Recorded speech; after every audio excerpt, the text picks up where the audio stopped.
Quando abri aquela porta no porão, entendi que não era eu a maldição da família. Encontrei as provas do que fizeram com meu irmãozinho. Naquela mesma noite, minhas mãos se tornaram o instrumento da justiça que ninguém mais faria. Boa tarde, meus queridos. Sou Gertrudes Oliveira, mas todo mundo aqui me chama de Dona G. Tenho 72 anos e, bem, meu endereço atual não é dos mais comuns. Moro em Jataí, uma cidade bonita lá do interior de Goiás, mas não na parte que vocês conhecem. Eu vivo no Instituto Penal Feminino há quase 60 anos. Sim, uma prisão.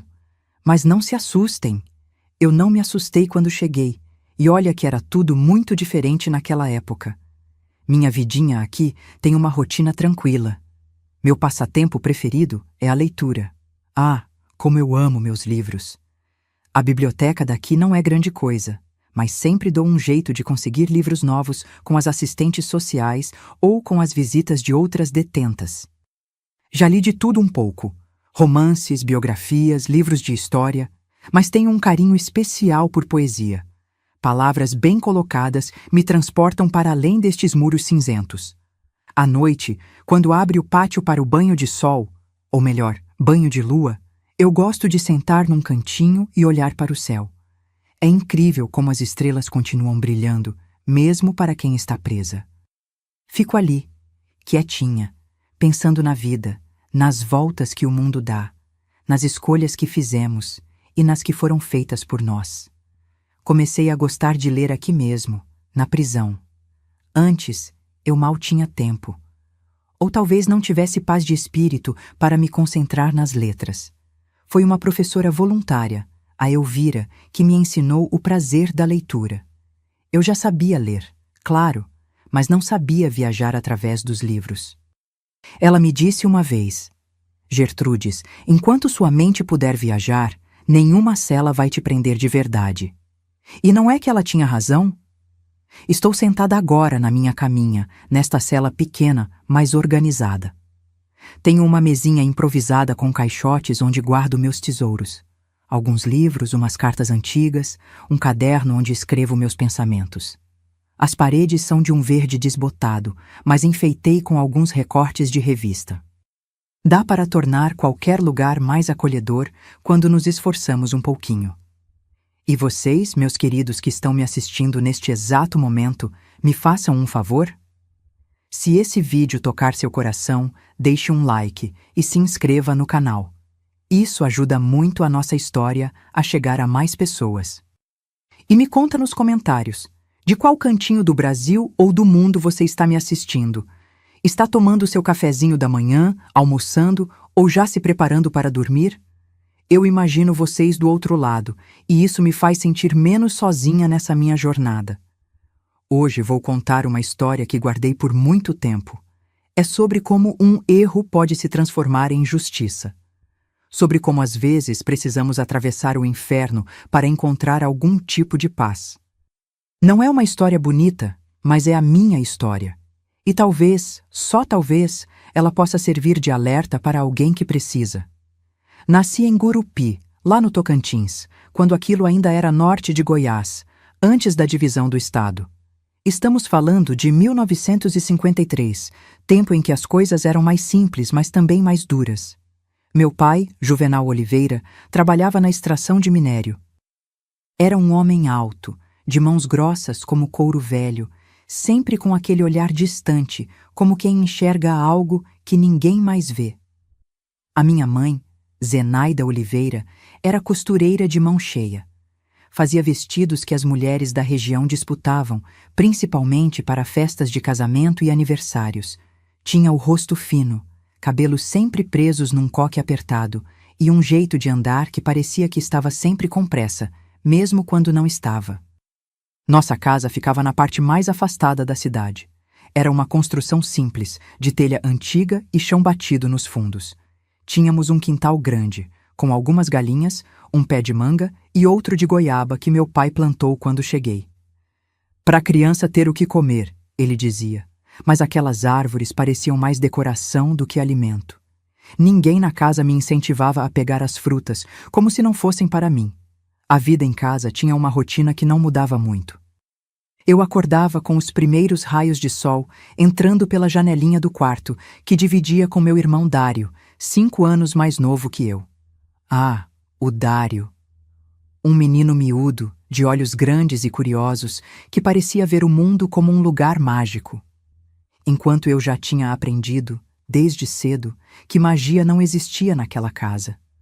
Antes de ir para a escola, eu ajudava a mãe a preparar o café. Depois, era a caminhada de 20 minutos até a escolinha municipal. Eu gostava daquele trajeto. Era o único momento do dia em que sentia algo parecido com liberdade. A escola era simples, com 3 salas apenas, mas a professora Olívia me tratava com um carinho que eu não conhecia em casa. Foi ela quem percebeu que eu tinha facilidade com as letras e me emprestou os primeiros livros. Depois da aula, eu voltava para ajudar minha mãe nas tarefas de casa. Lavar roupa, varrer, cuidar do Dário. O menino era frágil, tinha nascido com problemas de saúde. Respira errado, dizia meu pai, como se o simples ato de respirar pudesse ser feito de forma errada. Mas eu sabia que não era culpa do Dário. Ele tinha o que chamavam de sopro no coração, precisava de cuidados especiais. À noite, quando meu pai voltava do trabalho, a casa ficava diferente. O ar parecia mais pesado, como se carregado de uma tensão invisível.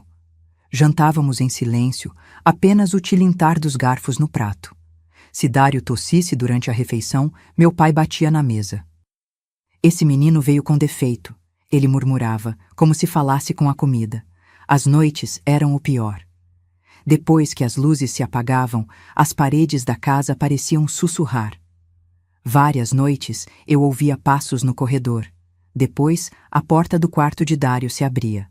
Minha mãe dizia que ia verificar se ele estava respirando direito. Mas os gemidos que eu ouvia não pareciam de cuidado médico. Muitas vezes, eu colocava o travesseiro sobre a cabeça para não ouvir. E quando não conseguia mais suportar, eu saía escondida para o quintal. Me sentava debaixo do pé de manga e contava estrelas até meus olhos pesarem. As brincadeiras de infância para mim eram diferentes. Enquanto as outras crianças brincavam de roda ou boneca, eu brincava de médica com Dário. Não era uma brincadeira comum. Era minha forma desesperada de tentar confortá-lo depois dos exames que nossos pais faziam quando achavam que ele não estava bem. Eu fingia que tinha poderes mágicos para curá-lo. Passava a mão de leve, onde ele dizia que doía, e cantava baixinho músicas que inventava na hora. Na escola, eu tinha poucas amigas. A Ivonete e a Durvalina eram as únicas que se aproximavam. As outras meninas pareciam sentir algo estranho em mim, como se eu carregasse uma nuvem escura. Uma vez, ouvi a mãe de uma colega dizer: "Não brinque com aquela menina. Tem algo errado com aquela família." E tinha mesmo. Só que ninguém fazia nada. O padre da cidade, seu Eustáquio, uma vez me chamou depois da missa e perguntou se estava tudo bem em casa. Eu quase contei. Mas naquele exato momento, meu pai apareceu na porta da sacristia, com aquele olhar que eu conhecia bem. O olhar que dizia: "Se abrir a boca, vai ser pior." Então eu sorri e disse que estava tudo bem, que só estava cansada porque tinha ajudado muito em casa. O pior dia da minha infância foi quando completei 10 anos. Não houve festa, nem bolo. Apenas meu pai me chamou na sala e disse: "Agora você já está grande o suficiente para entender algumas coisas." Foi a primeira vez que ele me chamou de erro. Disse que eu tinha nascido para trazer desgraça para a família, que desde o meu nascimento só tinha acontecido coisa ruim, inclusive o nascimento do Dário, com defeito. Aquela noite, chorei até adormecer, e sonhei com um lugar longe, muito longe de Gurupi. Um lugar onde ninguém me chamava de erro, onde Dário podia respirar sem dor, onde as mangas do quintal eram para serem comidas e não apenas olhadas. Mas quando o sol nasceu, eu ainda estava ali, no mesmo quarto, na mesma casa, com o mesmo peso sobre os ombros. E foi assim que passei minha infância, entre sussurros nas paredes, olhares cortantes do meu pai, silêncios da minha mãe e a respiração difícil de Dário. Cada dia era sobreviver até o próximo. Cada noite era esperar que o amanhecer chegasse logo. E no fundo do meu coração, Uma pergunta que nunca tinha coragem de fazer em voz alta. Se eu era o erro, por que parecia que eram eles que estavam fazendo tudo errado? Foi quando eu completei 14 anos que as coisas começaram a ficar ainda mais estranhas em casa. Dário, com seus 9 aninhos, estava cada vez mais frágil. O sopro no coração parecia piorar, embora nunca tivéssemos visto um médico de verdade. Meus pais diziam que sabiam cuidar dele melhor que qualquer doutor da cidade. Uma tarde de julho de 1967, voltei da escola e percebi um movimento diferente. Um carro que nunca tinha visto antes estava parado na frente da nossa casa, coisa rara em Gurupi naquela época. Era um homem de terno, conversando em voz baixa com meu pai na varanda. Quando me viu chegando, meu pai fez um gesto brusco com a mão, mandando eu entrar pela porta dos fundos. Obedeci, como sempre fazia. Pela janela da cozinha, vi que o homem entregou uma maleta a meu pai. Parecia pesada. Depois, os dois apertaram as mãos, como quem fecha um acordo importante. Quando o carro partiu, levantando poeira na estrada de terra, meu pai entrou com aquele sorriso raro nos lábios, o tipo de sorriso que só aparecia quando algo o agradava muito. "Zenaida, chegou o que precisávamos!" Ele gritou, indo direto para o porão. Sim, nossa casa tinha um porão. Um lugar úmido e escuro, com uma porta sempre trancada. Meu pai dizia que guardava ferramentas e coisas perigosas lá, por isso ninguém podia entrar. Mas naquela noite, os dois passaram horas lá embaixo. O que mais me assustou não foi o tempo que passaram no porão, mas o silêncio que veio depois. Normalmente, à noite, eu ouvia os gemidos de Dário através da parede fina que separava nossos quartos. Naquela noite, nada. Um silêncio pesado, como se o ar tivesse sido sugado da casa. Na manhã seguinte, quando perguntei sobre Dário, minha mãe apenas disse: "Está descansando, melhor não incomodar." 3 dias se passaram assim. 3 dias sem ver meu irmão.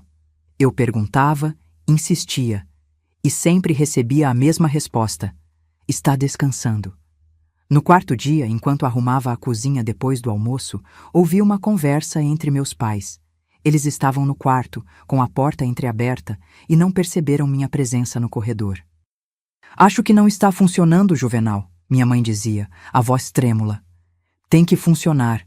O homem garantiu que era isso que precisávamos. Mas olha como ele está, pior do que antes. É a adaptação. O corpo dele está se acostumando. E se alguém descobrir? A escola já está perguntando." Meu pai baixou a voz a um sussurro furioso. "Ninguém vai descobrir nada. Já falei na escola que ele está com sarampo. Compramos tempo. E se der errado, bem, a culpa é dela mesmo." Naquele momento eu entendi que a ela era eu, o erro, a causa de tudo de ruim, a maldição. À noite, depois que meus pais finalmente foram dormir, criei coragem para ir até o quarto de Dário. A porta estava trancada, novidade que me assustou. Colei o ouvido na madeira e chamei baixinho: "Dário? Sou eu, Gertrudes. Você está bem?"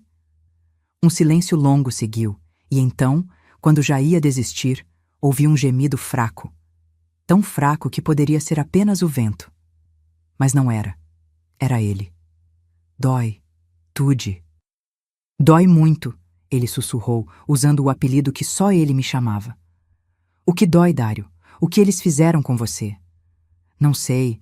Tem um negócio no meu braço. E eles filmam." "Filmam?" Aquilo não fazia sentido. Que filme? Por que filmar um menino doente? Antes que pudesse perguntar mais, ouvi passos no corredor. Corri para meu quarto e fingi dormir, o coração batendo tão forte que achei que fosse explodir. No dia seguinte, durante o café, notei que minha mãe tinha olheiras profundas. Meu pai parecia nervoso, checando o relógio a todo momento. "Vou precisar que você vá direto para casa depois da escola hoje", ele me disse, sem olhar nos meus olhos. "Sua mãe e eu temos que ir a Araguaína buscar uns remédios para seu irmão. Voltamos amanhã." Aquilo era estranho. Eles nunca me deixavam sozinha em casa antes. Mas concordei, vendo ali uma oportunidade. Na escola, não consegui prestar atenção em nada. A professora Olivia até me perguntou se estava tudo bem, notando minha distração. Quase contei a ela, quase pedi ajuda. Mas as palavras do meu pai ecoavam na minha cabeça. A culpa é dela mesmo. E se fosse verdade? E se Dário estivesse sofrendo por minha causa? Quando voltei para casa, o carro dos meus pais já não estava lá. Entrei devagar, o silêncio pesando como chumbo. Fui direto ao quarto de Dário, mas a porta continuava trancada. Chamei seu nome várias vezes, mas não houve resposta. Foi então que notei algo. A porta do porão estava destrancada. Um fino raio de luz escapava pela fresta. Meu coração acelerou. Em todos os meus 14 anos, nunca tinha estado naquele porão. Era proibido. Perigoso. Desci os degraus de madeira devagar, cada passo fazendo o assoalho velho ranger. O cheiro foi a primeira coisa que notei. Um cheiro forte de produtos químicos, misturado com algo doce e podre. A luz vinha de uma lâmpada fraca pendurada no teto. O porão não era grande, mas estava organizado como uma espécie de, não sei bem explicar, como um consultório improvisado. Havia uma maca no centro, com correias de couro nas extremidades. Uma mesa com instrumentos que nunca tinha visto antes. Vidros com líquidos de cores estranhas. E num canto, uma máquina que reconheci das aulas de ciências. Um projetor de filmes. Ao lado dele, uma pilha de latas redondas. Filmes. Senti meu estômago revirar.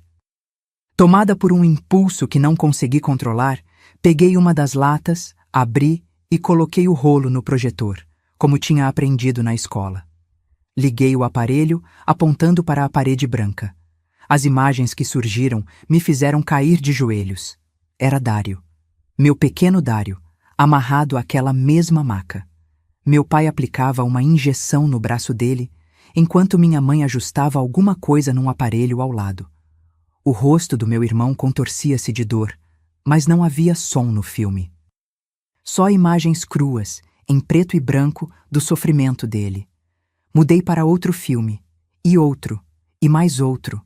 Anos de tratamentos, anos de experimentos, anos do meu irmão sendo usado como... Não consigo nem dizer a palavra. Alguns filmes mostravam procedimentos tão cruéis que tive que virar o rosto. Em outros, apenas o mediam. Anotavam coisas, como um estudo científico macabro. O último filme que assisti mostrava Dário muito mais magro, quase irreconhecível. Ele não se movia mais. Apenas olhava fixamente para a câmera, como se implorasse. Como se soubesse que aquele seria seu último registro. Quando a projeção acabou, fiquei ali parada, no escuro, sem conseguir chorar, sem conseguir gritar. Uma dormência tomou conta do meu corpo. Não era mais dor ou medo o que sentia. Era outra coisa. Algo que crescia dentro de mim como uma tempestade. Voltei ao andar de cima e tentei novamente a porta do quarto de Dário. Desta vez, empurrei com toda a força, jogando meu corpo contra a madeira.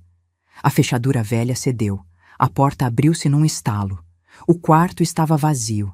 A cama arrumada, como se ninguém dormisse ali há dias. Os poucos brinquedos que ele tinha, organizados na prateleira. Na parede, um calendário onde minha mãe marcava os dias com X vermelho. A última marca era de 3 semanas atrás. Sentei na cama dele e, finalmente, as lágrimas vieram. Chorei por horas, abraçada ao travesseiro que ainda tinha seu cheiro. Chorei até não ter mais lágrimas. Quando a noite chegou, eu já sabia. Dário não estava descansando. Dário não estava em lugar nenhum. Os filmes que vi foram os últimos registros dele. O que não entendia era por quê. Por que meus próprios pais fariam isso? Que tipo de pessoas eram elas? Naquela mesma noite, encontrei uma caixa embaixo da cama dos meus pais. Dentro, cartas de um tal Instituto de Pesquisas Especiais.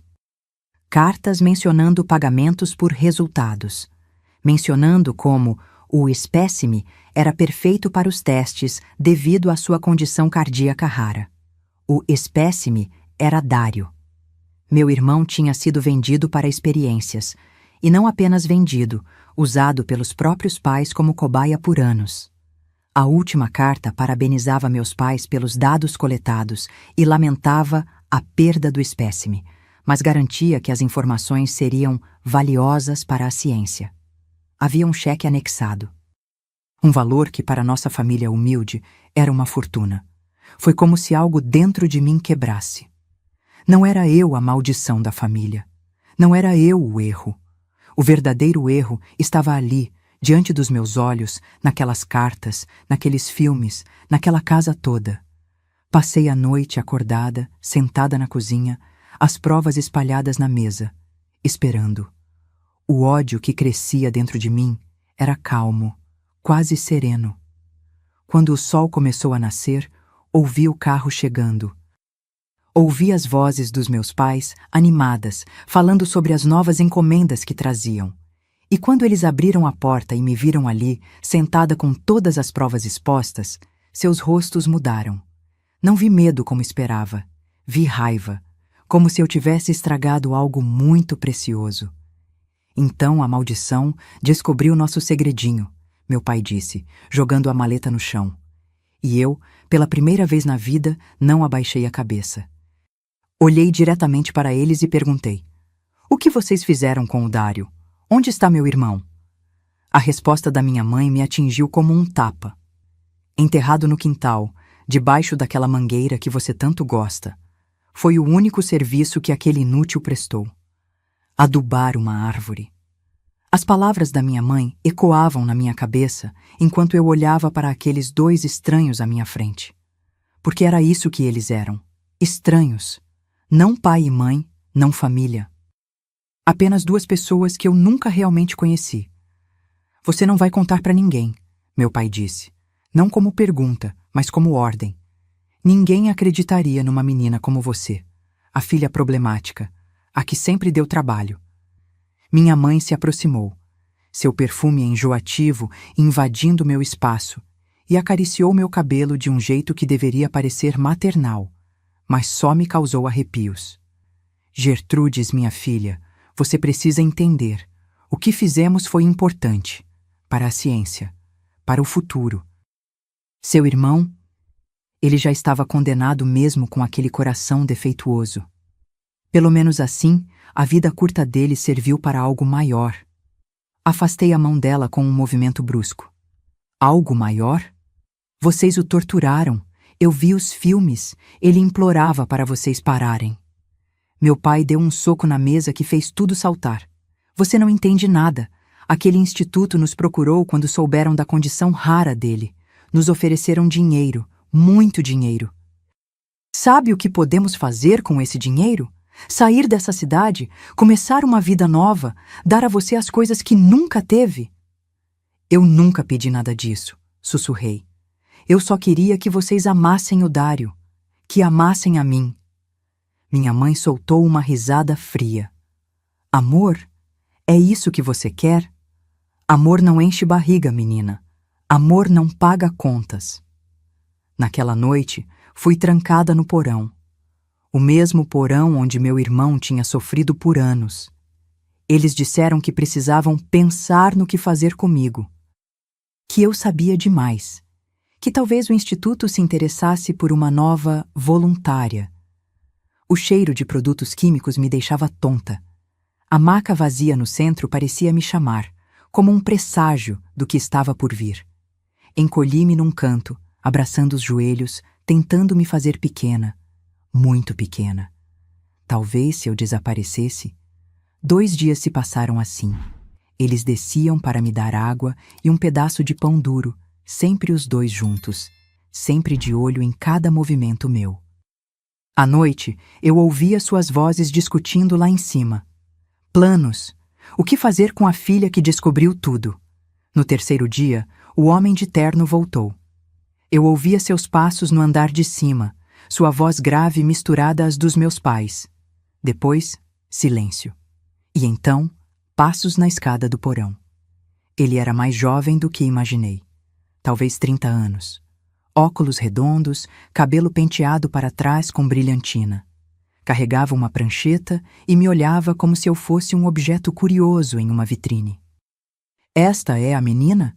Perguntou sem se dirigir a mim, mas a meu pai que vinha logo atrás.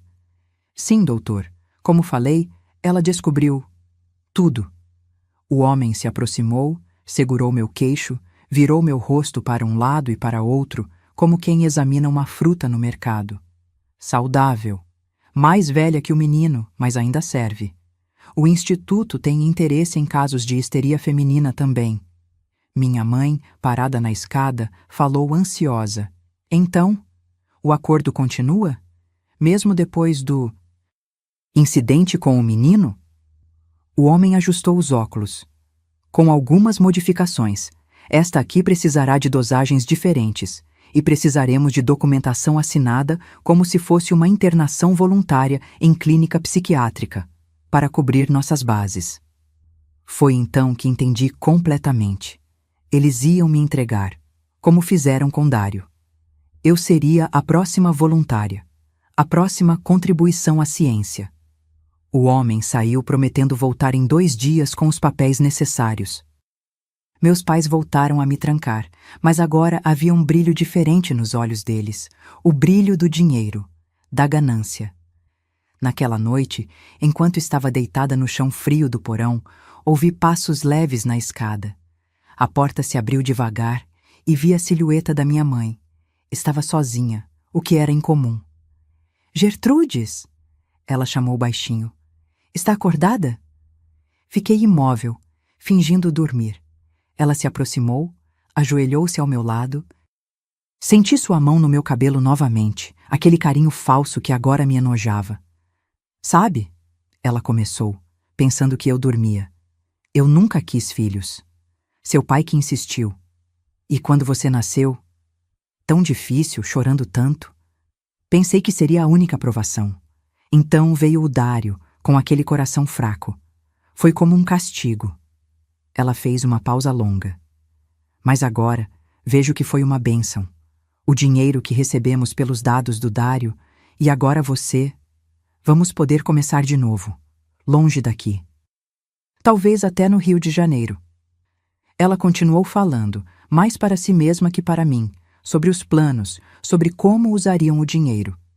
Em nenhum momento mencionou culpa ou arrependimento. Em nenhum momento soou como uma mãe falando da filha. Era como se falasse de mercadoria. Quando ela finalmente saiu, abri os olhos e encarei a escuridão. Algo havia mudado dentro de mim. O medo deu lugar a outra coisa. Uma determinação fria. Uma certeza. Eu não seria a próxima contribuição à ciência.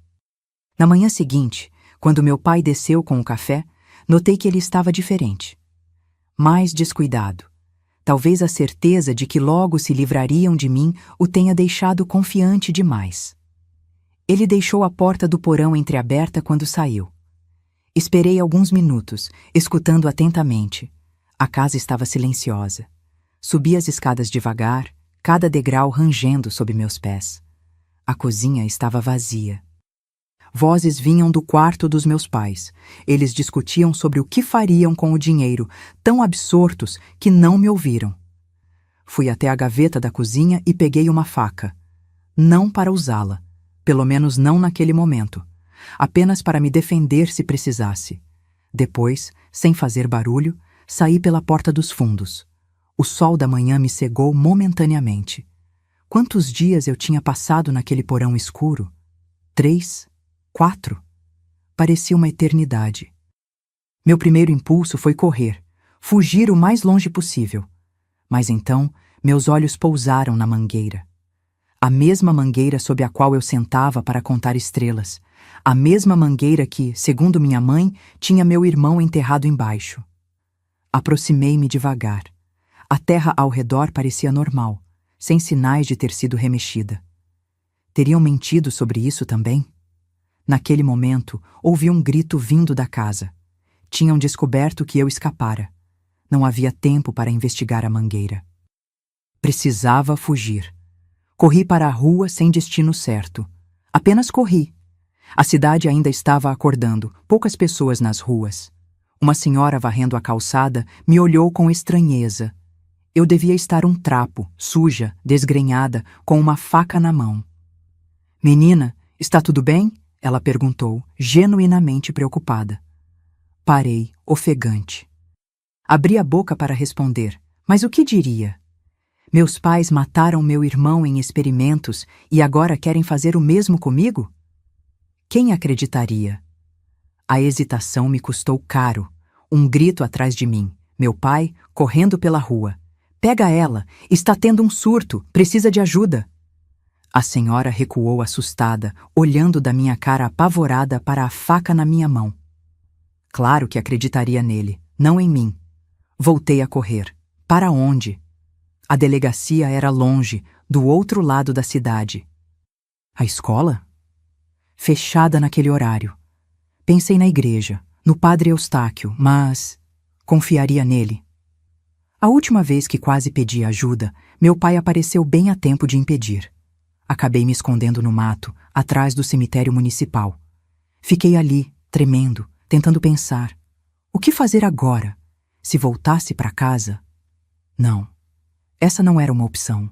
Se tentasse contar a alguém, quem acreditaria numa adolescente acusando os próprios pais de monstruosidades?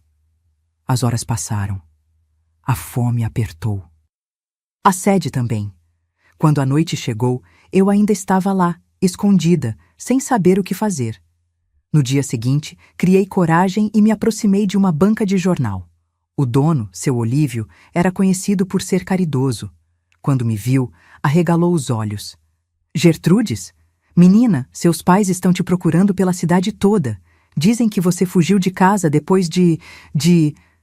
Ele hesitou. Depois de quê? Perguntei, temendo a resposta. Depois de atacá-los com uma faca. Dizem que você não está bem da cabeça. Que desde a morte do seu irmãozinho, você mudou. Meu sangue gelou. Morte do Dário? Quando foi isso? Semana passada, não foi? Seu pai disse que ele finalmente sucumbiu à doença do coração. Toda a cidade está consternada. E agora você... Assim? Eles tinham criado a história perfeita. O filho doente que finalmente morreu. A filha traumatizada que enlouqueceu com a perda. Quem questionaria? Seu Olívio. Tentei, a voz falhando. Não acredite neles. Por favor.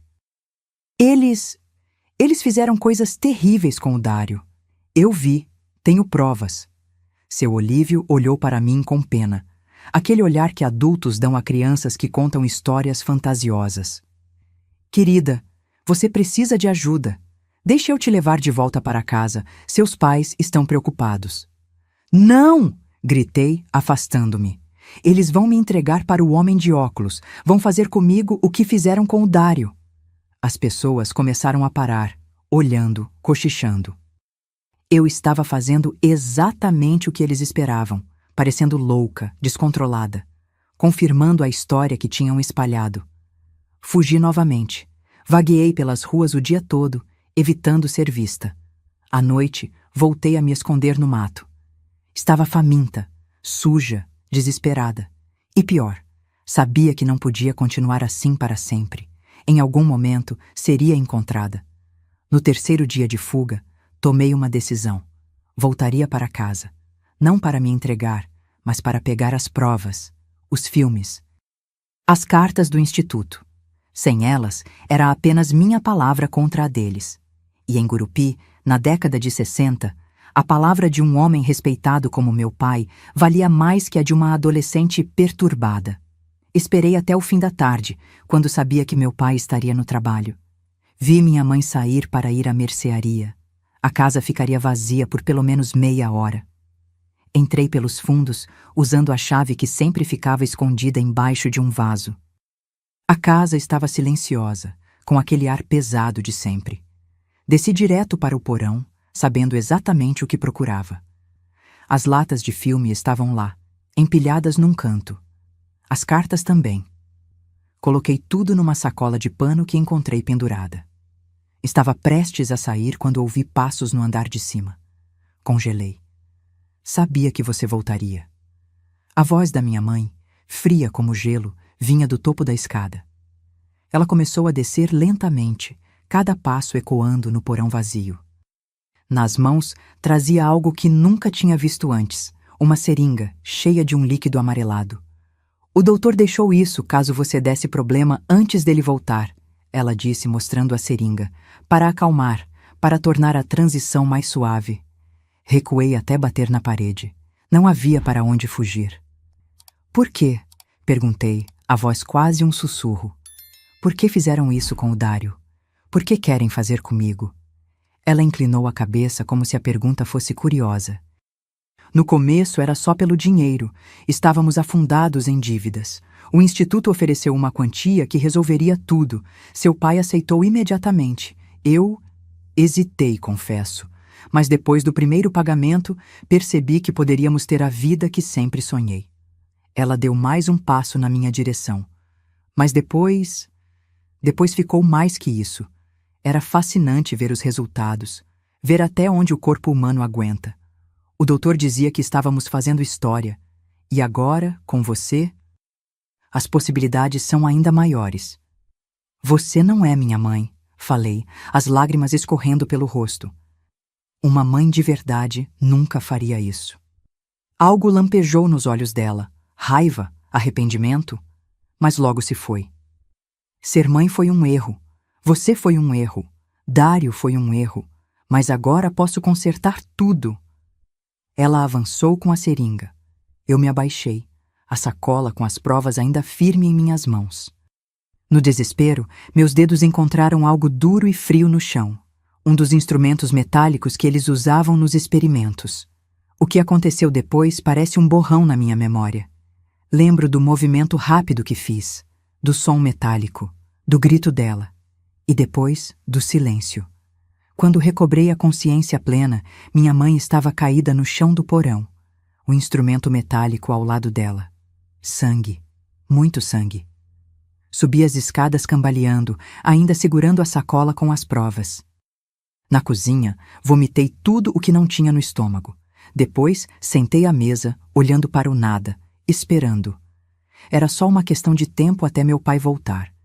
E o que aconteceria então? Sabia que deveria fugir, correr o mais longe possível. Mas para onde? Com 14 anos, sem dinheiro, sem documentos, para onde iria? E mesmo se fugisse, quem garantiria que eles não fariam isso com outras crianças? O instituto continuaria procurando voluntários. Meus pais encontrariam outros espécimes. Enquanto esperava, uma certeza crescia dentro de mim. O que estava acontecendo naquela casa precisava parar. Definitivamente. Para sempre. O relógio na parede da cozinha marcava 7 horas quando ouvi o carro do meu pai estacionando. O som familiar dos pneus na terra batida, da porta batendo, dos passos pesados na varanda. Não me movi. Continuei sentada à mesa, as provas espalhadas à minha frente, as mãos manchadas de vermelho. Uma calma estranha tinha tomado conta de mim, como se estivesse observando tudo de fora do meu próprio corpo. Zenaida, cadê você, mulher? A voz dele ecoou pela casa. Depois mais baixo, como se falasse consigo mesmo. Será que pegaram a menina? Os passos se aproximaram da cozinha. Quando meu pai apareceu na porta, seu rosto passou rapidamente da surpresa à fúria. Seus olhos foram das minhas mãos sujas para as latas de filme sobre a mesa, depois para meu rosto impassível. O que você fez? Ele rosnou, avançando. Onde está sua mãe? No porão, respondi, a voz saindo calma demais para a situação. Com o Dário, onde os dois pertencem. Ele me agarrou pelo braço, me levantando da cadeira com tanta força que senti meu ombro estalar. Seu hálito de cachaça bateu no meu rosto quando ele gritou. O que você quer dizer com isso? O que você fez? Não respondi. Apenas olhei nos olhos dele, sem piscar, sem medo. Aquilo pareceu assustá-lo mais que qualquer palavra. Ele me soltou, como se minha pele queimasse, e correu para o porão. O grito que ouvi em seguida não parecia humano. Era algo primitivo, animal. Depois, passos tropeçados subindo a escada. Quando ele voltou à cozinha, parecia ter envelhecido 10 anos. O rosto pálido, os olhos vidrados. Você... Ele balbuciou, apontando para mim, incapaz de completar a frase. Não me movi da cadeira. Ela ia me dar a mesma injeção que vocês deram ao Dário, a que o matou. O que você esperava que eu fizesse? Deixar vocês me venderem para aquele instituto também? Meu pai cambaleou até a mesa, apoiando-se nela para não cair. Por um momento, vi algo como confusão em seu rosto. Talvez remorso? Mas durou apenas um segundo. A raiva voltou com força total. Você destruiu tudo, ele disse, a voz baixa e perigosa. Todo o nosso trabalho, todo o dinheiro, nosso futuro.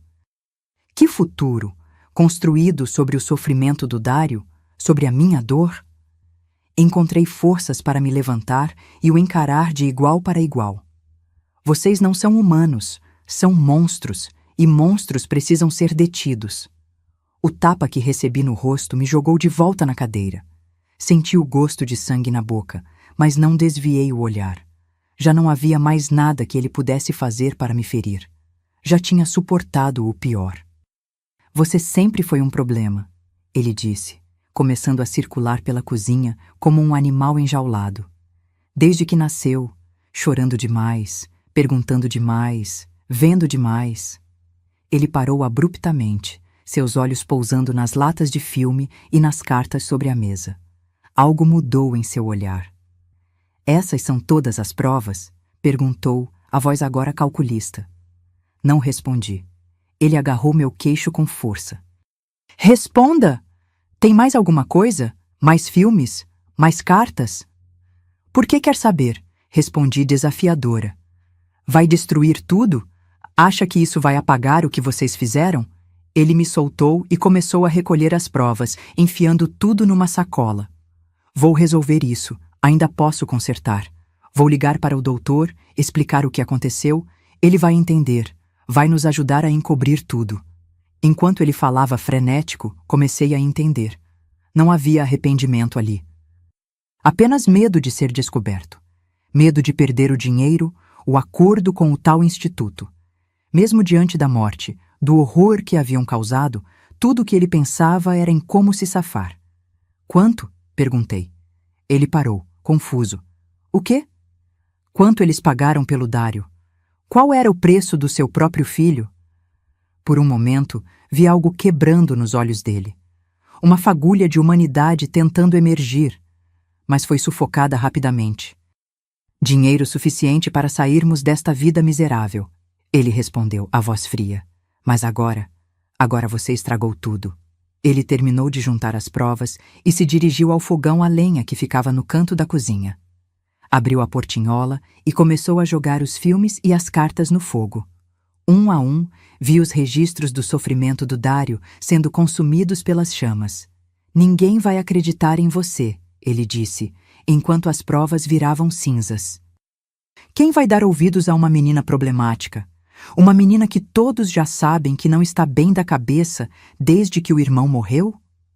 Ele estava certo. Tinham preparado o terreno perfeitamente. A história da minha instabilidade já estava plantada na cidade. Mesmo com minha mãe, fora de cena, seria a palavra dele contra a minha. E quem acreditaria em mim? Agora, ele disse, depois que a última lata de filme derreteu no fogo, temos que resolver o problema no porão. E depois, você e eu vamos ter uma longa conversa sobre seu futuro. O modo como ele disse futuro fez meu sangue gelar. Não havia futuro para mim naquela casa. Se ficasse, seria o próximo espécime. Ou pior. Quando ele se virou para pegar algo na gaveta, vi o brilho metálico de uma faca. A mesma que usei para me defender dias atrás. Meu corpo reagiu antes que minha mente pudesse processar. Agarrei a pesada frigideira de ferro que estava no fogão e, num movimento rápido, atingi a cabeça dele. O som foi horrível. Ele caiu como um saco de batatas, a faca escorregando de seus dedos. Não se moveu mais. Fiquei parada, a frigideira ainda na mão, olhando para o corpo no chão da cozinha. A cozinha onde tantas vezes me sentei para comer em silêncio. Onde tantas vezes engoli lágrimas junto com a comida. Onde agora estava o fim de tudo o que conhecia como família. Uma calmaria terrível tomou conta de mim.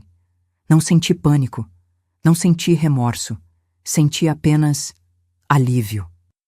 Como se um peso imenso tivesse sido removido dos meus ombros. Saí para o quintal e olhei para a mangueira, a árvore sob a qual eu sentava para contar estrelas. A árvore onde, segundo minha mãe, Dário estava enterrado. Seria verdade? Ou apenas mais uma mentira cruel? Fui até o galpão de ferramentas e peguei uma pá. Comecei a cavar sob a mangueira, movida por uma necessidade que não conseguia explicar. Precisava saber. Precisava ter certeza. Não sei quanto tempo cavei. Minhas mãos formaram bolhas que estouraram e sangraram. Meus braços doíam. Suor escorria pelo meu rosto, misturando-se às lágrimas que nem percebi que derramava. Quando a pá finalmente bateu em algo sólido, meu coração parou por um segundo. Era uma caixa. Uma pequena caixa de madeira. Pequena demais para um corpo. Quando a abri, encontrei dentro apenas um urso de pelúcia velho, o favorito do Dário. Junto, um pedaço de papel com a caligrafia da minha mãe. Experimento 37, descartado no rio. Caí de joelhos, soluçando. Nem mesmo um túmulo de verdade eles deram ao meu irmão. Nem mesmo esse último respeito. Apenas o descartaram, como lixo. Naquela noite, sentada no quintal com o ursinho de Dário no colo, tive um sonho estranho, embora estivesse bem acordada. Vi meu irmão, não como estava nos últimos filmes, magro e sofrido, mas como era antes de tudo começar. Sorrindo, com aqueles olhos grandes e curiosos. Ele não falou nada. Apenas sorriu e apontou para as estrelas. Quando olhei para cima, vi uma estrela cadente cortando o céu escuro de Gurupi. Fiz um pedido, o mais sincero da minha vida. Que nenhuma criança jamais passe pelo que passamos. A manhã chegou, e com ela, a necessidade de decidir o que fazer. Não havia mais volta. Minha vida, como a conhecia, tinha acabado naquela cozinha. 2 corpos na casa. Nenhuma prova dos horrores que levaram a isso. Apenas eu, uma adolescente de 14 anos, que todos já acreditavam estar perturbada. Tentei pensar racionalmente. Poderia fugir. Tentar chegar a uma cidade maior onde ninguém me conhecesse. Começar de novo. Mas e se o instituto me encontrasse? E se houvesse outras pessoas envolvidas, outros doutores procurando espécimes? E havia Dário, sem corpo para enterrar, sem justiça, apenas descartado no rio como um experimento falho. Foi quando decidi. Não fugiria, não me esconderia, ao contrário, faria o que ninguém esperaria. Tomei banho, vesti a roupa mais apresentável que tinha, penteei os cabelos cuidadosamente. Depois, caminhei até a delegacia da cidade. Era domingo de manhã, as ruas estavam quase vazias. Algumas senhoras a caminho da igreja me olharam com curiosidade. Devo ter parecido estranha. Calma demais, arrumada demais para alguém que, segundo os rumores, estava tendo um colapso mental. Na delegacia, havia apenas um guarda de plantão. Reconheci-o, Teodoro, um homem de meia idade que às vezes jogava cartas com meu pai. Quando me viu, franziu o senho, confuso. Gertrudes? O que faz aqui, menina? Seu pai está te procurando por toda parte. Eu sei, respondi, a voz firme. E é sobre ele que vim falar. Contei tudo, sem emoção, sem lágrimas, apenas fatos. Os experimentos com Dário, as cartas do instituto, o dinheiro, os planos para mim, o que aconteceu no porão, o que fiz na cozinha, o ursinho sob a mangueira, o corpo no rio. No início, o guarda me olhava com ceticismo, depois com o horror crescente. Quando terminei, ele estava pálido. Menina, isso é muito grave. Você tem provas disso tudo? Tinha, respondi sinceramente. Filmes, cartas, mas meu pai queimou tudo antes que eu o impedisse. Ele passou a mão pelo rosto, parecendo envelhecer 10 anos naqueles minutos. Sem provas, fica sua palavra contra ninguém agora, pelo que entendi.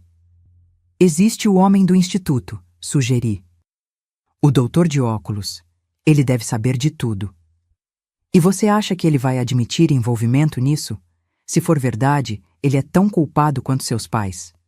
Eu já esperava por isso. Já sabia que, mesmo confessando, seria difícil provar o que tinha acontecido. Mas não me importava. Não tinha vindo pela justiça convencional.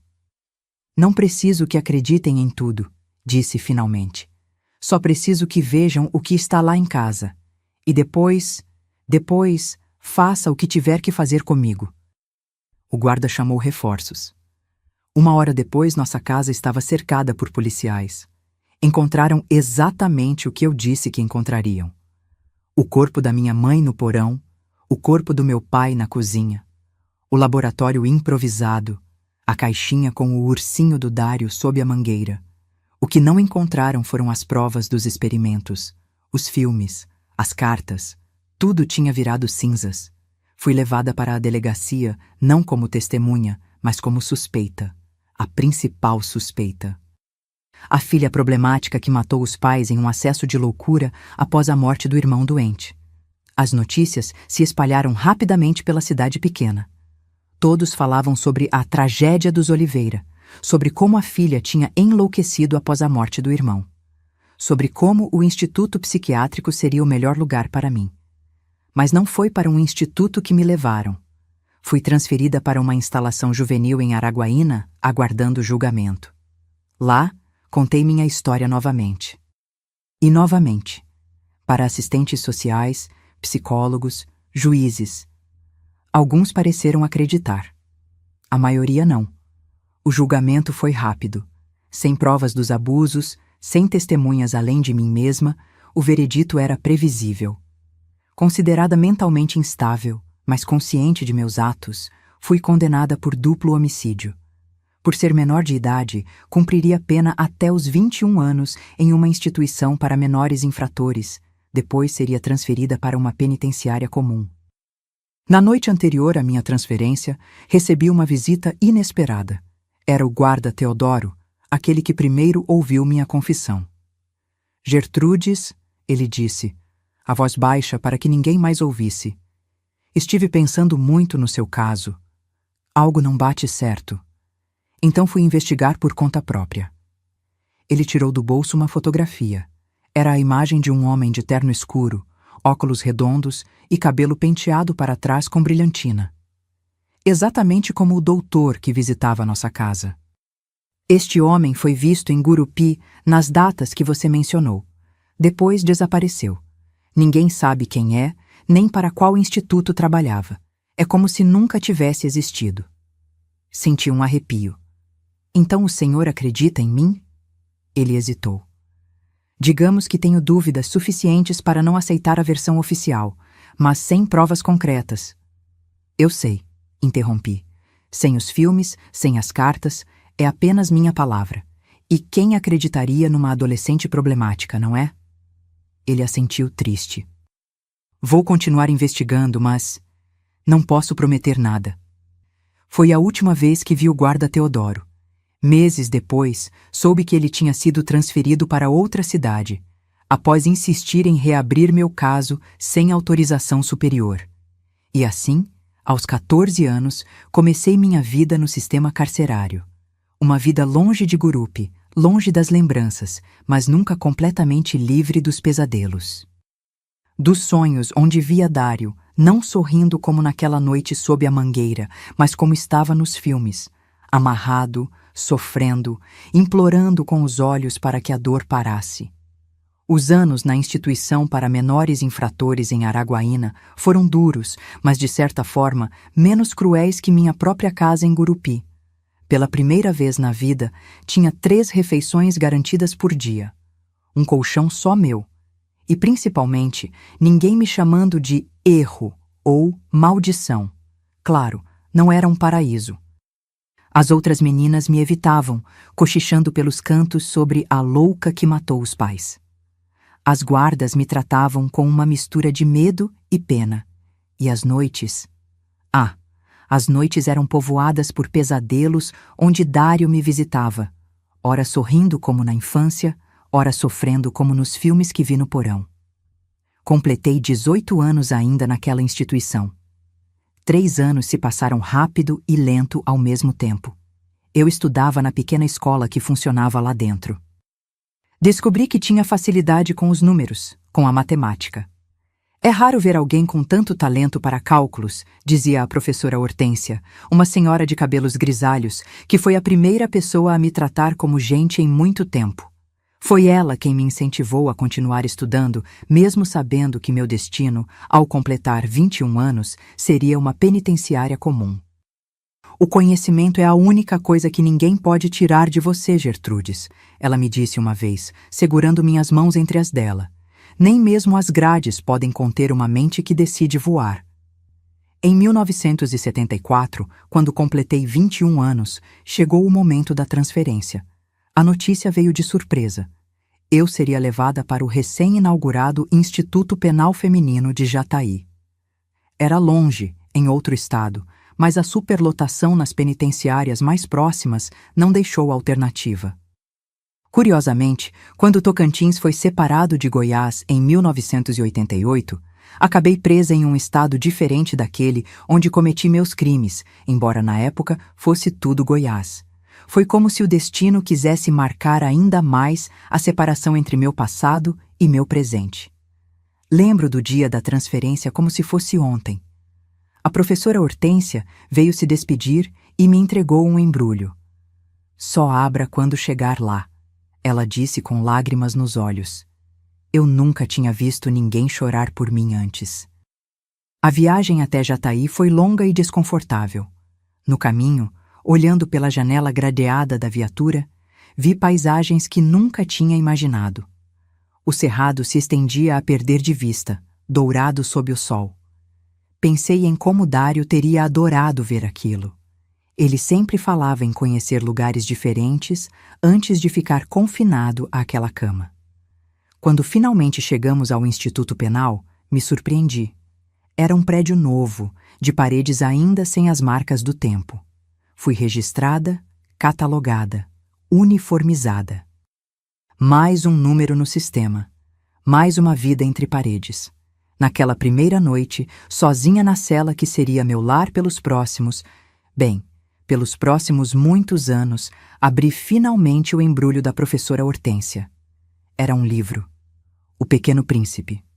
Na primeira página, ela tinha escrito: para Gertrudes, que mesmo nas estrelas mais distantes, encontrará seu caminho de volta.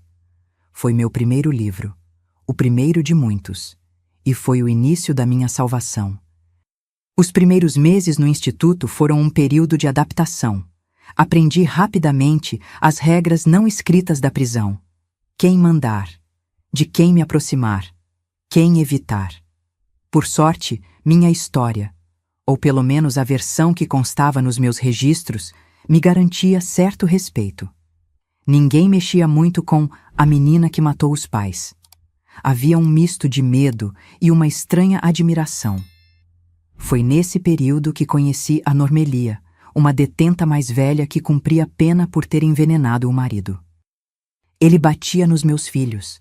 Ela me contou uma noite, enquanto dividíamos um cigarro contrabandeado. Tentei denunciar, fugir, me separar. Nada funcionou. Então, um dia, misturei chumbinho no café dele. Não me arrependo nem um pouquinho. Normelia se tornou minha primeira amiga de verdade. Ela tinha quase 40 anos quando nos conhecemos, cabelos já grisalhos nas têmporas, mãos calejadas de quem trabalhou duro a vida toda. Tinha um jeito maternal, mesmo sendo durona quando precisava. Talvez tenha visto em mim a filha que deixou para trás. Talvez eu tenha visto nela a mãe que nunca tive. Foi ela quem me ensinou a sobreviver na prisão. A fazer artesanato com materiais simples para ganhar alguns trocados. A negociar pequenos favores, a manter a dignidade mesmo usando uniforme. O segredo não é tentar escapar dessas paredes, ela dizia, mas construir um mundo dentro delas. Os anos passaram. Minha vida se estabeleceu numa rotina previsível. Acordar com o toque de recolher. Trabalhar na lavanderia da prisão. Almoçar, voltar ao trabalho. Jantar, 1 hora de pátio, dormir. Em 1978, uma notícia abalou minha rotina. Normelia seria libertada. Sua pena, reduzida por bom comportamento, tinha chegado ao fim.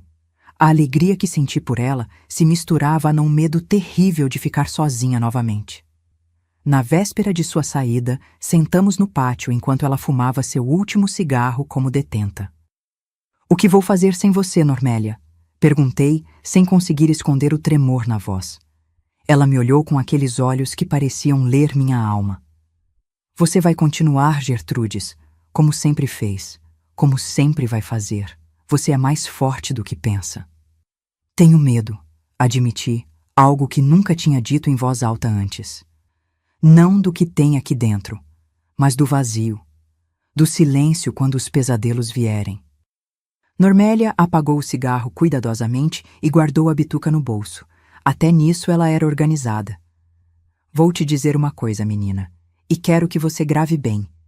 Ela segurou meu rosto entre as mãos, me forçando a olhar diretamente nos olhos dela. "O que aconteceu com você e seu irmão foi uma monstruosidade. O que você fez depois? Bem, não vou julgar, mas agora você tem uma escolha. Pode passar o resto da vida sendo prisioneira não só dessas paredes, mas das suas memórias. Ou pode decidir viver, mesmo aqui dentro." "Como?" perguntei, as lágrimas finalmente escapando. "Encontre um propósito, ajude alguém, aprenda algo novo, faça com que cada dia, mesmo idêntico ao anterior, tenha um significado." Na manhã seguinte, Normelia partiu. Sua última promessa foi escrever, mandar notícias. Nunca recebi carta alguma. Mais tarde descobri que ela morreu num acidente de ônibus apenas 3 semanas depois de sair da prisão. Nem mesmo teve tempo de sentir o gosto da liberdade. Essa perda me jogou num poço escuro. Por semanas, mal saía da cama. Mal comia. Os pesadelos com Dário voltaram com força total, agora acompanhados por visões de Normélia. Foi quando conheci a irmã Zenaida. Não é coincidência o nome ser o mesmo da minha mãe. Talvez tenha sido isso que primeiro me fez resistir a ela. Uma freira voluntária que visitava a prisão semanalmente para oferecer conforto espiritual. No início, evitei-a como evitaria uma doença. A última coisa que queria era ouvir sermões sobre perdão, mas a irmã Zenaida era persistente. Semana após semana, ela se sentava ao meu lado no refeitório, mesmo quando eu não dizia uma palavra. Não falava de Deus ou perdão. Falava de livros, de poesia, de filosofia. Trazia sempre um livro diferente que deixava comigo até a visita seguinte. "Por que insiste tanto?" perguntei uma vez, após quase 2 meses desse ritual. "Porque vejo algo nos seus olhos", ela respondeu simplesmente. "Uma luz que se recusa a apagar, mesmo quando você mesma tenta sufocá-la." Foi ela quem conseguiu permissão para que eu participasse do programa de educação da prisão. Na época, era algo raro, detentas com acesso a estudo formal. Mas, de alguma forma, essa freira pequena e determinada moveu montanhas burocráticas. Em 1980, comecei a estudar formalmente. Primeiro, terminei o ensino fundamental. Depois, o médio. A sala de aula improvisada na prisão se tornou meu refúgio. Os livros, minha fuga. Os números, meus companheiros. Quando terminei o ensino médio, a irmã Zenaida trouxe uma proposta que mudaria tudo. Um programa piloto onde detentos poderiam cursar ensino superior à distância, através de correspondência. Era experimental, burocrático, difícil, mas possível. Matemática. Respondi sem hesitar quando ela perguntou o que eu gostaria de estudar. Quero entender os números, as equações, a lógica. Durante 5 anos, estudei como nunca. As apostilas chegavam mensalmente. Eu resolvia os exercícios, escrevia ensaios, enviava de volta. Minha cela se transformou numa pequena biblioteca de livros de álgebra, geometria, cálculo. As paredes, cobertas por anotações e fórmulas. Em 1987, aos 34 anos e com quase metade da minha vida passada atrás das grades, recebi meu diploma de licenciatura em matemática. Não houve cerimônia, nem beca, nem festa. Apenas um papel que chegou pelo correio e a irmã Zenaida, com seu sorriso sereno. E agora? Perguntei, segurando o diploma como se fosse algo frágil e precioso. Agora você ensina, ela respondeu, como se fosse óbvio. E assim começou a terceira fase da minha vida na prisão. Com a autorização da direção, iniciei um programa de alfabetização para as detentas. No início, eram apenas 3 alunas temerosas e desconfiadas. Em um ano, mais da metade da população carcerária feminina de Jataí passava pelo menos 1 hora por semana na minha sala de aula improvisada. Ensinei mulheres de todas as idades a ler, escrever, calcular. Mulheres que nunca tiveram oportunidade de estudar. Mulheres que, como eu, tinham cometido erros, alguns terríveis, outros apenas resultado de vidas sem opções. Em 1990, a irmã Zenaida adoeceu. Leucemia, disseram os médicos. Ela continuou visitando a prisão mesmo durante o tratamento, cada vez mais frágil, o hábito negro realçando a palidez de sua pele. Em sua última visita, ela me trouxe um presente. Uma edição antiga do O Pequeno Príncipe, para substituir o exemplar desgastado que Hortência me dera anos antes. Sabe por que gosto tanto desse livro? Ela perguntou, a voz já fraca. Por que fala de um menino e uma raposa? Respondi, tentando fazer graça para não chorar. Porque fala de ver com o coração, de domesticar e ser domesticado, de criar laços. Ela segurou minha mão. Você criou laços aqui, Gertrudes. Com cada mulher que ensinou a escrever o próprio nome, com cada uma que agora pode ler uma carta da família sem precisar de ajuda. Você transformou sua prisão em algo significativo. Irmã Zenaida faleceu 2 semanas depois. Não pude ir ao funeral, claro, mas organizei uma pequena cerimônia no pátio da prisão. Surpreendentemente, a diretora autorizou. Mais surpreendente ainda, quase todas as detentas participaram.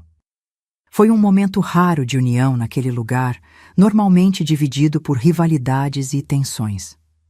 Mulheres de diferentes origens, crimes, sentenças, todas unidas em respeito por aquela que tinha sido uma presença constante de bondade em suas vidas.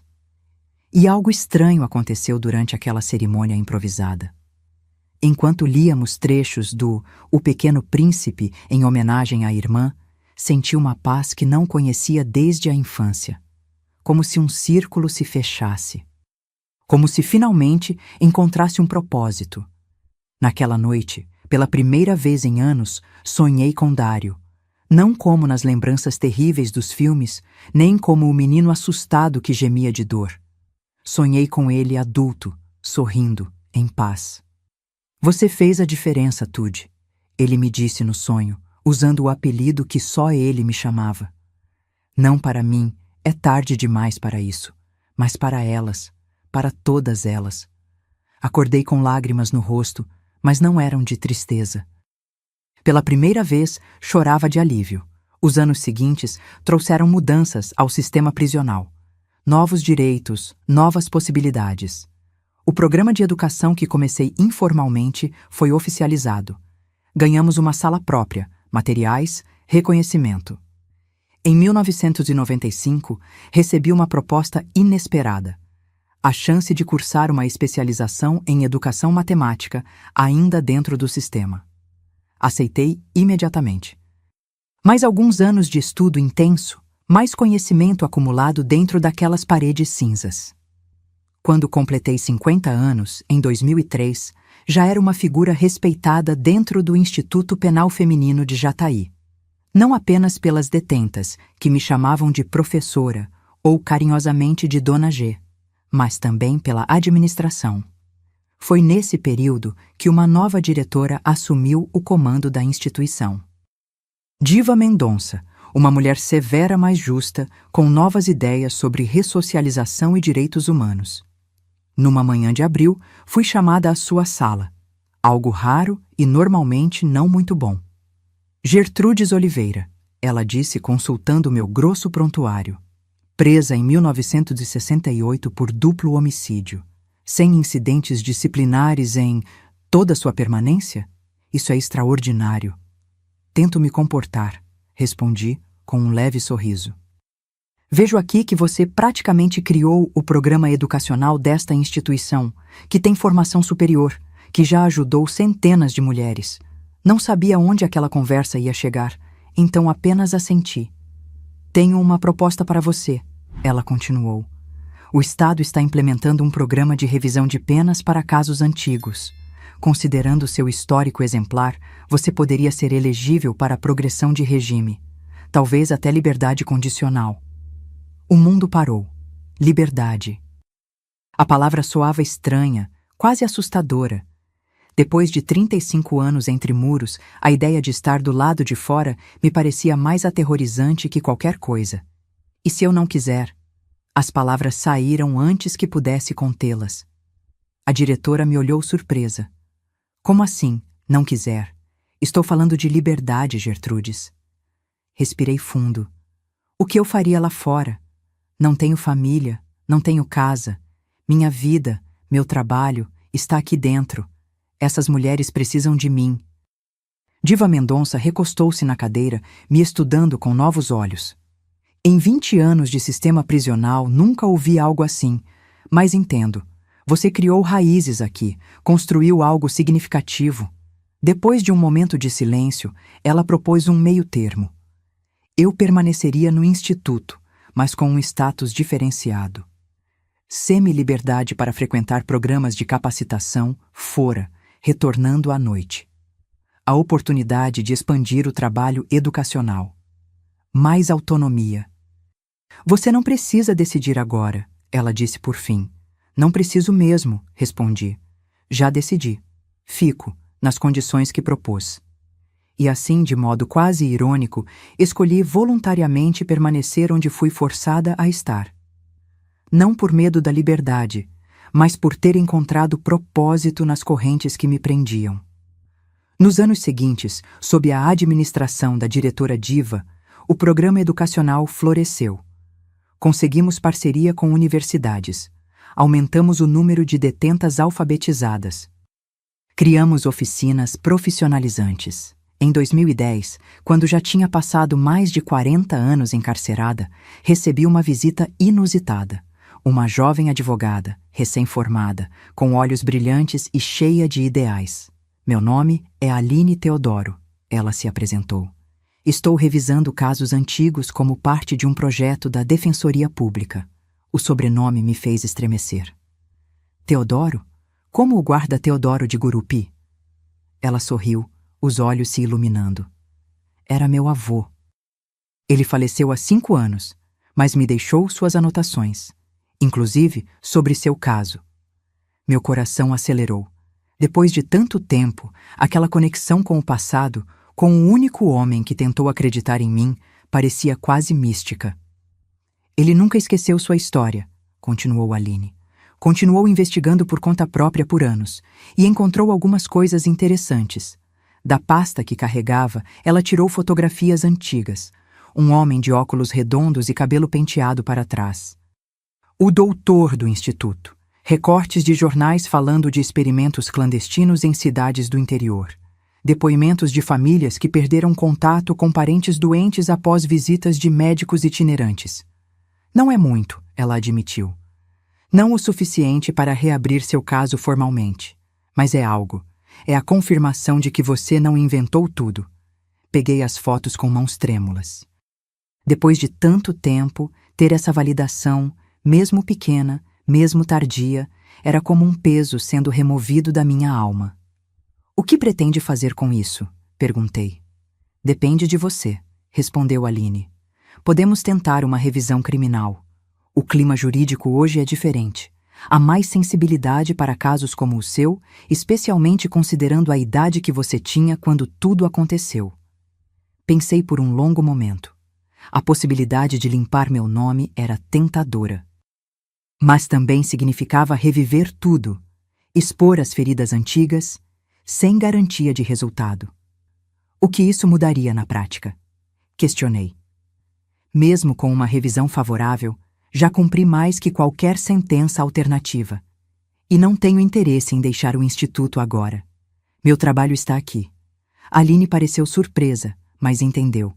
Concordamos que ela guardaria as evidências, caso eu mudasse de ideia no futuro. Antes de partir, ela me entregou uma última coisa, um pequeno pacote. Meu avô queria que você tivesse isso, se um dia ele a encontrasse novamente. Como não foi possível, estou cumprindo esse desejo. Dentro do pacote havia uma caixinha de madeira, muito parecida com a que encontrei sob a mangueira tantos anos atrás. E dentro dela, um pequeno broche prateado em forma de estrela. Era da minha avó, explicou Aline. Meu avô disse que você entenderia o significado. E entendi. A estrela cadente que vi naquela noite, enquanto segurava o ursinho de Dário. O pedido que fiz. A promessa silenciosa. Quando Aline se despediu, prometi manter contato. E mantive. Ela continuou visitando o instituto, primeiro por interesse no meu caso, depois como amiga e eventualmente como colaboradora no programa educacional.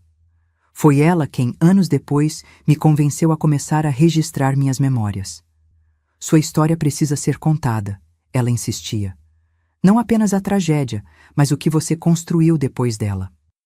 E assim, cheguei aos 70 anos, em 2023, ainda dentro destes muros, mas de uma forma totalmente diferente da menina assustada que entrou no sistema décadas atrás.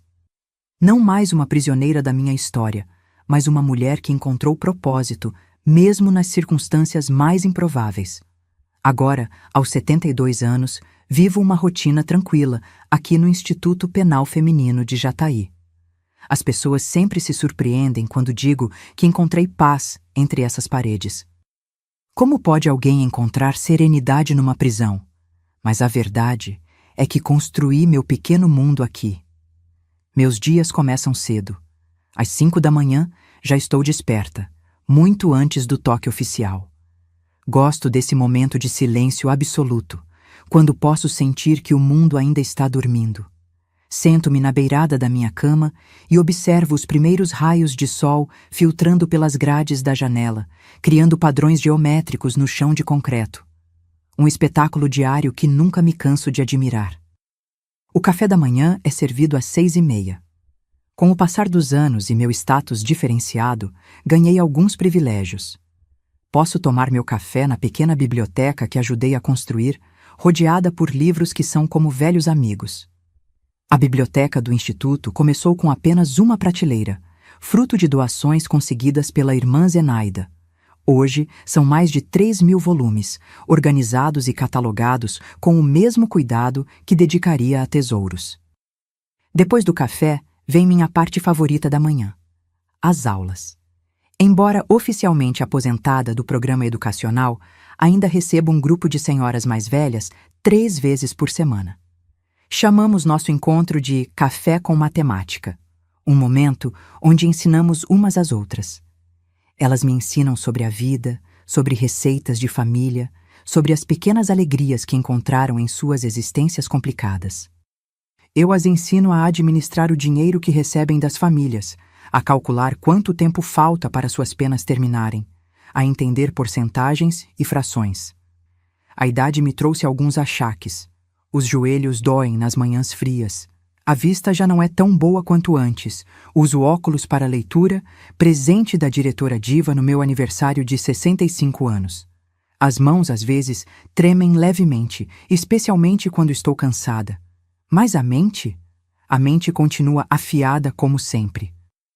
O almoço é um momento de socialização, como no refeitório principal, onde sou tratada com uma mistura curiosa de respeito e carinho. Dona G, me chamam as mais jovens, muitas das quais ensinei a ler. Professora, dizem as mais velhas. Ninguém mais se lembra ou se importa com o motivo que me trouxe aqui. Sou apenas a senhora de cabelos brancos que ajudou a transformar um pedaço deste lugar. As tardes são para a leitura. Li tantos livros nessas décadas que perdi a conta. Comecei com romances simples, passei para clássicos, mergulhei em filosofia e ciências. Hoje, tenho um gosto especial por astronomia, talvez pelo mesmo motivo que sempre gostei de olhar as estrelas. A vastidão do universo me lembra que nossas vidas, com todas suas dores e alegrias, são apenas um grão de areia numa praia infinita. 3 vezes por semana, tenho o privilégio de 1 hora adicional no pátio, à noite, quando as outras detentas já estão recolhidas.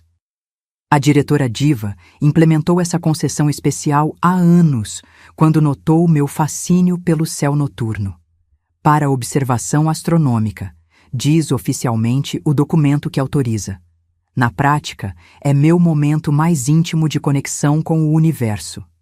Nesses momentos, sento-me num banco de concreto no canto mais escuro do pátio, longe das luzes fortes dos holofotes. De lá, posso ver um pedaço generoso do céu, emoldurado pelos muros altos. Sei identificar constelações, planetas, até mesmo alguns satélites que cruzam silenciosamente sobre nossas cabeças. Quando há lua cheia, gosto de observar suas crateras, imaginando como seria pisar naquela superfície distante. Foi durante uma dessas sessões de contemplação, há alguns anos, que tive uma epifania. Olhando para Vega, uma das estrelas mais brilhantes do nosso céu, lembrei-me que sua luz levou 25 anos para chegar até nós. Ou seja, eu estava vendo a estrela como ela era quando eu tinha cerca de 45 anos. E me ocorreu. Também nossos atos e escolhas viajam pelo tempo, afetando pessoas muito depois que foram realizados. Os experimentos horríveis que meus pais realizaram com Dário afetaram não apenas meu irmão naquele momento, mas toda a minha vida subsequente. E, por extensão, as vidas de todas as mulheres que pude ajudar aqui dentro. Como ondas se expandindo num lago, nossas ações têm consequências que vão muito além do que podemos imaginar. Esta reflexão me trouxe uma paz que nunca imaginei possível. Não é que tenha perdoado meus pais. Não sei se algum dia chegarei a esse ponto. Mas entendi que, de alguma forma misteriosa, o horror que vivemos serviu para algo maior. A dor de Dário, minha prisão, tudo se transformou numa força que me permitiu ajudar centenas de mulheres ao longo das décadas. Minha cela hoje é mais um pequeno apartamento. Com o tempo, ganhei o direito de personalizá-la. Nas paredes, além dos inevitáveis calendários que marcam o tempo, tenho mapas celestes, fotografias de galáxias distantes, poemas que gosto de reler. Uma pequena estante abriga meus livros favoritos, aqueles que não consigo doar para a biblioteca geral, pois se tornaram parte de mim. Na mesinha ao lado da cama, guardo meus tesouros mais preciosos. O broche de estrela que recebi de Aline, uma edição desgastada de O Pequeno Príncipe, já no 3º exemplar, pois os anteriores se desfizeram de tanto serem lidos, e uma pequena caixa de madeira. Dentro dela, um pedaço de papel amarelado pelo tempo, meu diploma de matemática, o primeiro grande marco da minha segunda vida. Aos domingos, recebo visitas. Não de familiares, claro, mas de ex-alunas que passaram pelo instituto e hoje estão em liberdade. Trazem notícias do mundo exterior, fotos dos filhos e netos, às vezes um bolo caseiro ou biscoitos. É minha forma de família, construída não por laços de sangue, mas por conexões mais profundas. Aline Teodoro, agora uma advogada respeitada na região, vem regularmente. Foi ela quem me convenceu a começar a registrar minhas memórias. Sua história não pode morrer com você, Dona G, ela insiste. Ela precisa servir de lição, sobre o mal que humanos podem fazer uns aos outros, mas principalmente sobre como é possível reconstruir-se das cinzas. Nos últimos 2 anos, comecei a gravar pequenos vídeos, com autorização especial da administração. Falo sobre minha vida, sobre o sistema prisional, sobre educação e redenção. A Aline os publica numa plataforma na internet, sempre protegendo minha identidade. Memórias de uma professora improvável, chamamos o projeto. As noites são para reflexão. Quando as luzes se apagam, gosto de ficar sentada junto à janela, observando as estrelas, conversando silenciosamente com Dário. Não como nos primeiros anos de prisão, quando eram diálogos carregados de culpa e dor. Agora são conversas tranquilas, onde conto a ele sobre meu dia, sobre os livros que li, sobre as pequenas alegrias que encontrei. Não tenho ilusões sobre o futuro. Com 72 anos e uma sentença perpétua, sei que morrerei nestas paredes. Mas não me entristece. Aqui encontrei meu propósito, minha paz. Aqui transformei uma condenação em missão. Aqui, de forma improvável, construí uma vida que tem sentido. Quando as pessoas me perguntam se me arrependo do que fiz naquela cozinha em Gurupi, há tantas décadas, respondo com sinceridade: arrependo-me da dor, não da justiça. Se pudesse voltar no tempo, talvez buscasse outro caminho, denunciar ao invés de agir por conta própria. Mas naquela Gurupi dos anos 60, com aquelas circunstâncias, quem pode dizer o que teria acontecido? O que sei com certeza é que, de alguma forma misteriosa, a prisão me libertou. Entre estas paredes, encontrei uma liberdade que nunca conheci no mundo exterior. A liberdade de construir algo significativo, de ajudar outras mulheres, de encontrar beleza mesmo nos lugares mais improváveis. E quando olho para as estrelas, em minhas sessões noturnas no pátio, sinto uma conexão profunda com o universo. As mesmas estrelas que Dário e eu admirávamos da sombra da mangueira em Gurupi continuam lá, imutáveis em sua beleza distante. E de alguma forma isso me conforta. De alguma forma isso me faz sentir que tudo está exatamente como deveria estar. Meus queridos, que chegaram comigo até aqui, nesta jornada pelos cantos mais escuros e também mais luminosos da minha alma, tenho algumas palavras finais para compartilhar. Se você está passando por momentos de escuridão profunda, saiba que mesmo nas noites mais escuras, as estrelas continuam lá, mesmo que temporariamente invisíveis. Aprendi que a idade não define nossa força, mas sim nossa capacidade de recomeçar cada dia. Minhas rugas são mapas de sobrevivência, cada uma conta uma história de dor superada. O tempo não cura todas as feridas, mas nos ensina a viver com elas e ainda assim sorrir. Minha história não é sobre o que fizeram comigo, mas sobre como escolhi responder. A vida me ensinou que até na escuridão mais profunda, nossa luz interior nunca se apaga. Em qualquer país, em qualquer cultura, em qualquer circunstância, lembre-se, você tem o poder de transformar sua dor em propósito. Não é fácil. Não é rápido, mas é possível. Eu sou prova viva disso. Descobri que somos mais fortes do que imaginamos, especialmente quando pensamos que não aguentamos mais. Se você conhece alguém que está sofrendo, estenda sua mão. Seja a professora Hortência, a Normélia, a irmã Zenaida ou a Aline na vida de alguém. Às vezes, um pequeno gesto, um livro, uma palavra gentil, um momento de escuta sincera, pode literalmente salvar uma vida, e busque ajuda onde estiver. Em cada canto do mundo existem pessoas e organizações dedicadas a proteger os mais vulneráveis. A dignidade humana é um direito universal, não importa onde você esteja. Nunca é tarde para buscar apoio. Nunca é tarde para recomeçar. Aprendi que a verdadeira fortaleza não está em nunca cair, mas em levantar todas as vezes. Que nossa história não termina nos capítulos dolorosos, que sobreviver é uma forma de resistência e viver bem é a melhor vingança. Antes de me despedir, quero fazer um pedido especial. Se esta história tocou seu coração de alguma forma, inscreva-se no canal e ative o sininho para ser notificado sobre novos vídeos. Cada inscrição é uma forma de garantir que histórias como a minha, histórias de superação, mesmo nas circunstâncias mais improváveis, continuem sendo contadas. E me deixe nos comentários apenas uma palavra: estrelas. Essa palavra será nosso código secreto, uma forma de eu saber que você acompanhou minha jornada até o final, que entendeu que mesmo nas noites mais escuras, há luz lá em cima, nos guiando. Faça isso agora, não espere nem mais um minuto. Obrigada por me ouvirem. Por permitirem que uma senhora de 72 anos, de dentro de uma prisão em Jataí, possa talvez tocar suas vidas de alguma forma. A cada noite, quando olhar para o céu, lembrarei de vocês.